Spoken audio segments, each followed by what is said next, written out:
Subscribe to Mufti Tariq Online and press the bell icon for more videos. السلام علیکم ورحمۃ اللہ۔ سامعین، ہر انسان جب اس دنیا سے چلا جاتا ہے تو پھر وہ اپنے لیے اعمال کرنے سے قاصر ہو جاتا ہے، لیکن اللہ کا اپنے بندوں پر یہ کرم ہے کہ ان کا اعمال نامہ بند نہیں ہوتا۔ جو کچھ صدقہ جاریہ کے کام انہوں نے اپنی زندگی میں کیے تھے ان کا اجر ان کو پہنچتا رہتا ہے، اور اس کے علاوہ ان کے عزیز و اقربا اس انسان کے لیے جو بھی اعمال ایصال ثواب کرتے ہیں ان کا ثواب بھی ان مردوں کو ضرور پہنچایا جاتا ہے۔ آج ہم حضرت علی رضی اللہ تعالی عنہ کی ایک ایسی حکایت آپ کے گوش گزار کرنے لگے ہیں جس میں رمضان سے پہلے قبرستان سے آنے والی آوازوں کا تذکرہ موجود ہے، اور اس میں زندہ لوگوں کو یہ درس دیا گیا ہے کہ اپنے مردوں کی قبروں پر رمضان سے پہلے حاضر ہو کر ضرور ان کے لیے دعائے مغفرت کی جائے۔ حضرت علی رضی اللہ تعالی عنہ کے فرمان کے مطابق رمضان سے پہلے قبروں سے کیا آواز آتی ہے، اس کو جاننے کے لیے ویڈیو کے آخر تک جڑے رہیے۔ سامعین، قانون الہیہ کے مطابق اللہ کے تمام بندوں کے لیے یہ ضروری ہے کہ وہ اس دنیا میں ان امور کی انجام دہی میں اپنی زندگی بسر کریں جن کے سبب بروز قیامت نیکیوں کا پلڑا باری رہے اور جنت کا پروانہ نصیب ہو سکے۔ ہر انسان کو اس بات کی کوشش ضرور کرنی چاہیے۔ اس کے باوجود کسی کے لیے یہ مناسب نہیں کہ وہ اپنے اعمال پر اس خوش فہمی میں مگن رہے کہ میرا فلاں عمل میری نجات کے لیے کافی ہو جائے گا، اس لیے کہ ہمارا عمل اللہ کے ہاں قابل قبول ہے بھی یا نہیں اس کا ہم میں سے کسی کو بھی علم نہیں۔ البتہ اللہ کی عطا کردہ ہمت و توفیق کے موافق عمل کر کے جب انسان اس دنیا سے رخصت ہو جائے تو پھر اس کے متعلقین کے لیے مستحب ہے کہ وہ اپنے رشتہ داروں عزیزوں کے لیے حسب استطاعت ایصال ثواب اور دعائے مغفرت کا اہتمام کرتے رہیں۔ زندوں کا مردوں کے حق میں دعائے خیر اور ایصال ثواب کرنا خود ان کے حق میں بھی ثواب کا باعث اور مردوں کے حق میں بھی مغفرت اور درجات میں بلندی کا سبب بنتا ہے۔ سامعین ذی احتشام، یاد رہے کہ لسانی و جسمانی عبادات میں سے ہر شخص اپنے گھر میں انفرادی طور پر جو نیک عمل اپنے لیے کرتا ہے، نفل نماز پڑھتا ہے، نفل روزہ رکھتا ہے، تسبیحات پڑھتا ہے، تلاوت کلام الہی کرتا ہے، نفلی حج یا عمرہ کرتا ہے، طواف کرتا ہے، تو ان سب میں یہ بھی نیت کر لے کہ ان کا ثواب ہمارے فلاں عزیز یا دوست کو بھی پہنچے تو اللہ کریم اس بندے کے حق میں ضرور قبول فرما لیتا ہے، اور بس یہی ایصال ثواب ہے۔ اب جو آپ کو ملنا تھا آپ کو بھی ملے گا، اور جن دوسرے لوگوں کی نیت کی ہے ان سب کو بھی پورا پورا ثواب ملے گا۔ اس لیے ہر مسلمان کو چاہیے کہ اپنے مرحومین کے لیے ایصال ثواب ضرور کیا کرے۔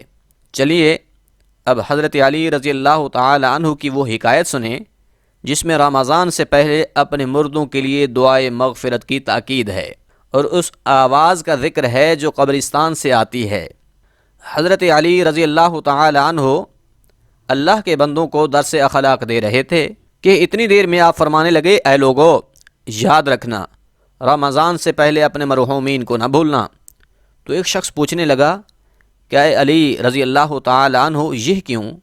تو حضرت علی رضی اللہ تعالی عنہ نے فرمایا، میں نے اللہ کے رسول سے سنا ہے کہ جب رمضان قریب آتا ہے تو قبرستان میں ایک کوہرام سمجھ جاتا ہے، ہر قبر سے مرا ہوا انسان چیخ چیخ کر اپنوں کو بلاتا ہے کہ اے دنیا میں رہنے والو، اے زندگی بسر کرنے والو، آؤ ہماری قبر پر بیٹھ کر ہمارے لیے دعا کرو، جیسے آج تم زندہ ہو کبھی ہم بھی زندہ ہوا کرتے تھے، جیسے آج تم اس موت سے بے خبر ہو ویسے کبھی ہم بھی ہوا کرتے تھے۔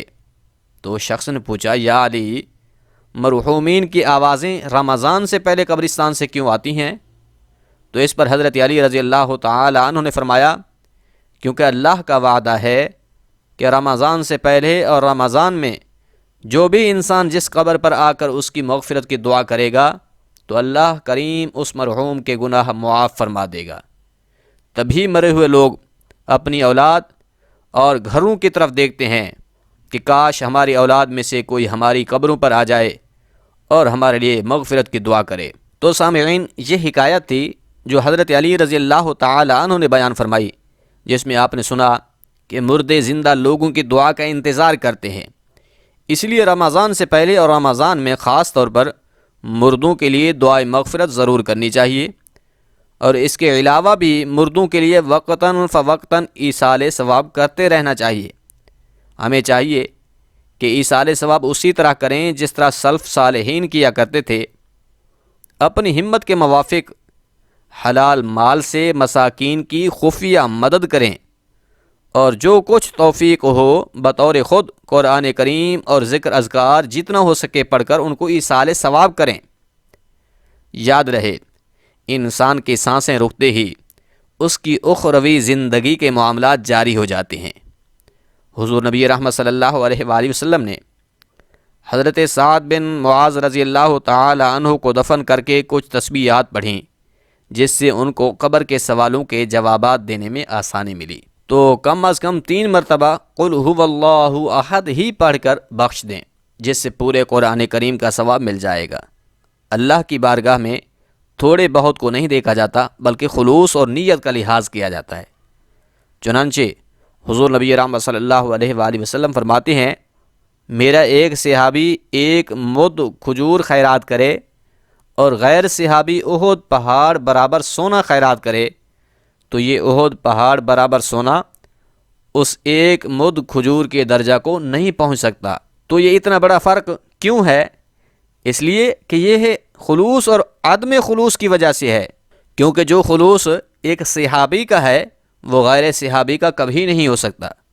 تو سامعین، یہ بھی یاد رہے کہ ایصال ثواب کا کوئی خاص طریقہ شریعت میں متعین نہیں ہے، نہ ہی اس میں کسی دن کی قید ہے، نہ ہی کسی خاص جگہ کی پابندی ہے، اور نہ ہی قرآن کریم کو پورا ختم کرنا ضروری ہے، بلکہ بلا تعین جو نفلی عبادات بدنی و مالی بسہولت ہو سکیں ان کا ثواب میت کو پہنچایا جا سکتا ہے۔ اب ایصال ثواب کے مختلف درجات اور صورتیں بھی ہیں، سنیے۔